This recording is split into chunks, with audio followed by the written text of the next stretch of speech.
magkasama pa rin si Bernard pati si Angela? Opo, boss. Hindi sila pwedeng maging masayang dalawa. Kamusta po yung baby? Hindi nag-survive ang baby mo. Masaya ka na wala na yung anak ko! Please, tama na. Alam ko kung gaano kasakit mawala ng anak. At ayokong mangyari yan kahit kanino, Chloe. Kapag ka tinuloy ko yung pag-alis ko, masisira ang buhay mo. Kaya hindi ko tinuloy. Pero kapag ka nag-stay ako, may papatay sa akin. Ano ginagawa mo dito? Sinisigurado ko lang na wala ka ng masamang gagawin. Gusto ko lang din malaman mo na ito na ang huling beses mo makikita ang labas ng kulungan. Dahil doon ka na mamamatay. Buti naman at dadali na si Elton sa kulungan. Wala nang pwedeng gumawa ng masama sa atin. Safe ka na. Sana nga. Kumpirmadong nakatakas kagabi si Elton Villacorte ilang araw matapos nitong nagkamalay galing comatose. Pandesal! Pandesal! Hoy! Ligo! Sinusundan ni Elton si Angela. Bantay ka dito, ha? Paano ko sumunod si Bernard? Gamitin mo. Puntahan mo na si Chloe. Bilisan mo. Magpapadala na rin ako ng mga pulis doon para mag-check. Anong ginagawa mo? Bakit mo sinasaktan yung sarili mo? Iyon mo nga ako. Hindi ako magpapakamatay. Nakita mo lang na may hawak akong bubog. Feeling mo yun ang gagawin ko? Nabasagan lang ako ng baso. Elton. Hello there, Angela. Hulihin niyo siya! Tumawag kayo ng mga pulis na kasi sa kulungan! Sumama ka sa akin. Elton, hindi ka na naawa. Wala naman siyang ginawa sa'yo. Eh, kanina pa ako nabibwisit sa kanya, eh. Ang kulit! Ano ba kailangan mo? Sumama ka sa akin. Kundi susunod ko si Chloe.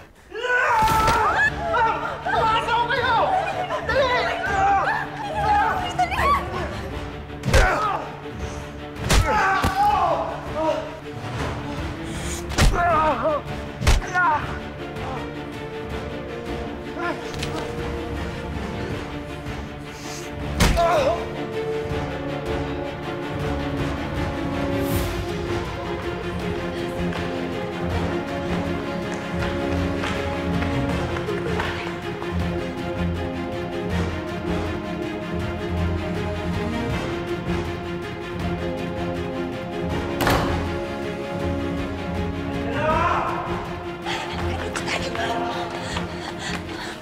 Angela!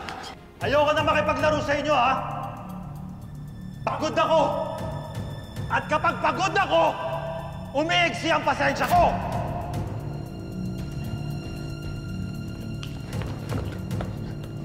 Angela! Chloe! Alam ko ang nangyari sa inyong dalawa. Alam kong nakunan ka. Alam mo ba bakit ka pinuntahan dito ni Angela? Para ipamukha sa'yo na talo ka. Na wala kang kwenta sa kanilang dalawa ni Bernard. Kaya isuko mo na sa akin si Angela. Ha? Para masolo mo na si Bernard. Ito naman yung gusto niyo, di ba? Ito yung gusto niyo ni Angela. Mamatay yung baby ko. Alam mo kung sino nag-i-insist na suportahan ka? Kung sino yung nagpapaliwanag sa akin na tanggapin ko yung magiging baby natin. Chloe, si Angela yun. Wala akong pakialam kung anong ginawa ni Angela. Nawala pa rin sa akin yung baby ko.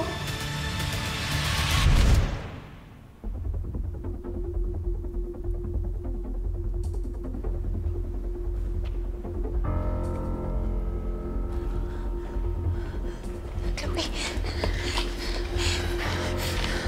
Palampasin lang natin siya ng konti pag nakarating siya dito. Mauuna ako.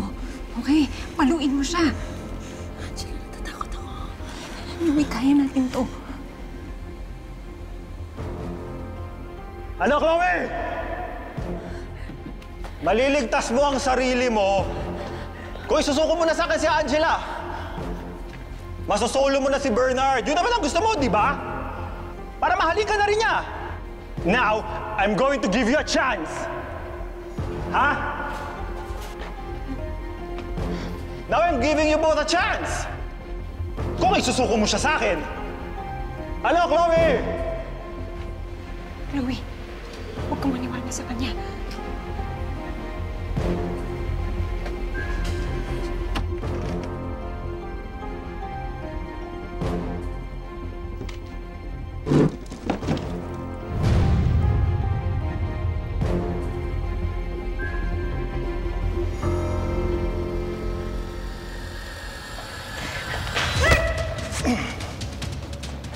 Papatayin mo ako?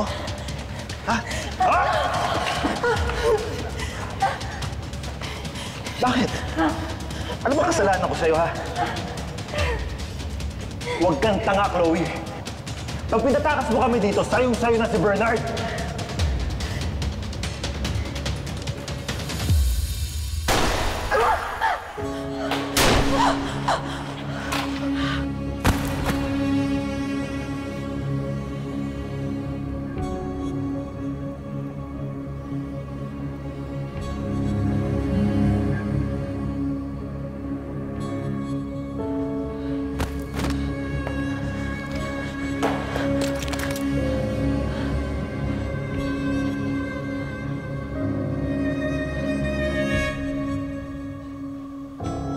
Chloe. Chloe, anong ginagawa mo? As much as I hate Elton, may point siya eh. Akin naman talaga si Bernard. Chloe. Chloe, maawa ka sa akin. Buntis ako. Sa anak ko. Naawa ka. You had all the chance na baguhin yung sitwasyon ko sa lecheng time loop na yan. Pero wala kang ginawa! Dahil gusto mo mamatay yung anak ko para wala na kayong problema ni Bernard. Chloe. Wala naman ako magagawa eh. Kahit na ulit-ulitin, araw-araw, wala ko yung magagawa eh. Hindi ko na kontrolado yun. Ako na may control ngayon, Angela. Chloe, wag. Wag, please. Ikaw ang dapat mawala!